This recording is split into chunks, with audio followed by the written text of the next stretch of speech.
Brock Lesnar is quitting WWE after his SummerSlam match with Oba Femi. Let's lay the evidence down piece by piece so you can see exactly how I got here. And the last one is going to change how you watch Saturday completely. Hey, welcome back to WWE Galaxy. I'm Nova. Here's what really aired to set this whole thing off. Weigh-in segment, Go Home Raw before SummerSlam. Oba Femi steps on the scale first, 302 pounds, official. Brock comes out with Heyman, and instead of walking into that cage like he was supposed to, he locks the door from the outside, key in his own pocket, with Femi, Triple H, Adam Pearce, and a ring full of security all locked in there together. Heyman's mic cuts out twice while he's trying to explain it. Brock says he weighed 303 backstage, tells Femi he'll see him Saturday, and walks off laughing. Femi, stuck in that cage with a ring full of security and nowhere to put his anger, starts throwing punches at the officers instead, choke-slamming one of them just to have something to do with his hands because the actual target already left with the key in his own pocket, laughing the whole walk back. WWE wants you reading that lock as a mind game. Brock being unpredictable, Brock keeping Femi guessing, the Chaos Agent doing Chaos Agent things. And look, that's a completely reasonable read. It's the read the announce team was clearly selling in real time. I just don't buy it. Quick break before I keep going. If you're new here, get subscribed. And if you're into hearing the theory side of this channel, drop a like. It tells me you want more of these. Okay, start with the scale itself. I think that lock wasn't about Femi at all. I think it was Brock refusing to physically get inside a structure with a guy who just weighed in bigger than him on a night Heyman had to invent an extra pound backstage because Brock wouldn't even step on the real scale in front of everybody.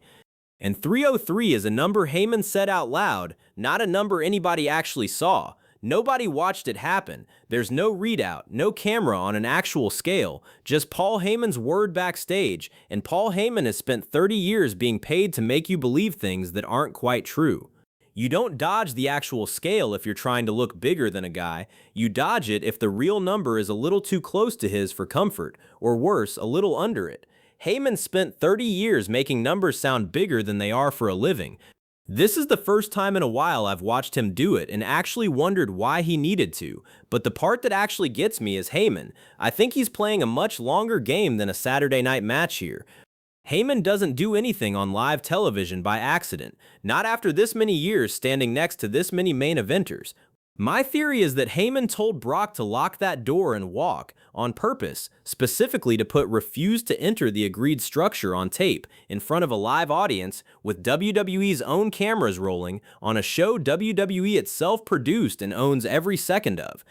If there's any language anywhere in Brock's deal about being pulled from something he doesn't consider safe, that footage is exactly what you'd want sitting in a file if you were trying to get him out of his contract clean after SummerSlam instead of fighting WWE for it.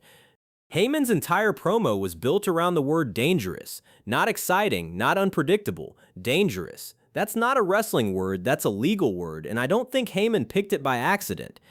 Now, people are going to bring up Mania 42 at me, and fair, I should address it directly instead of pretending it doesn't exist.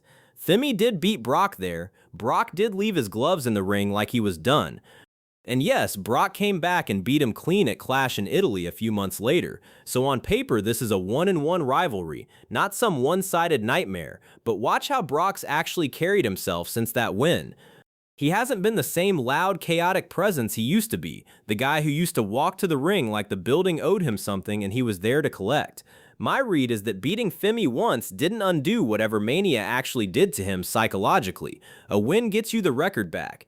It doesn't necessarily get you the version of yourself that walked in there in the first place. He proved he could still win.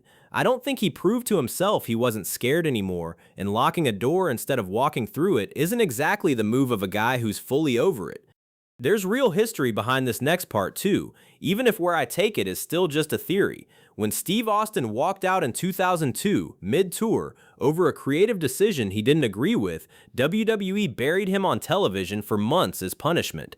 When CM Punk walked out in 2014, the day after the Royal Rumble, WWE let him go entirely, and it turned into one of the ugliest, most litigated exits in the company's history. But when Brock Lesnar walked out on SmackDown back in 2022, management didn't bury him.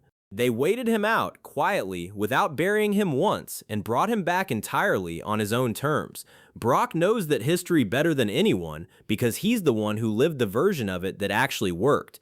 He didn't apologize his way back in 2022.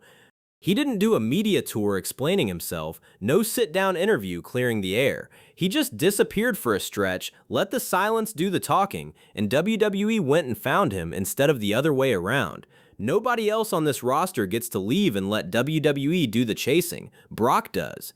My theory is he and Heyman know exactly what kind of leverage that gives them, and Saturday's cage isn't just a match to Brock, it's the last card he needs to play before he walks, and I don't think he's playing it by accident. None of that is confirmed anywhere, by the way, not the escape clause, not the Mania hangover reading, not any of it. The weigh-in happened exactly like I described it, word for word. What it adds up to is entirely me connecting the dots. If Brock wins Saturday clean, dominant, no shortcuts, I think he walks right after. Title picture involved or not, because a win like that gives him nothing left to prove and every reason to leave standing on top of it. If he loses, I think it gets messier, an excuse. An injury angle nobody saw coming. A storyline explanation dressed up as a wrestling angle. Something that keeps the exit door open instead of shutting it behind him for good. Either way, I don't think we're watching a guy building toward another 5 years in this company. I think we're watching the last real fight he plans on having in one. I could be completely wrong about every single part of this, and honestly, I kind of hope I am, because Brock at his best is one of the only things on this entire show that still feels legitimately dangerous the second his music hits. Do you think he's actually on his way out after Saturday, or am I reading way too much into a guy who just really enjoys locking cage doors and watching everybody else panic on the other side of them for the fun of it? Let me know in the comments. I read every single one. If you want to see whether any part of this theory holds up after Saturday, subscribe, tap that like button, and I'll see you in the next one. This is Nova, WWE Galaxy, out.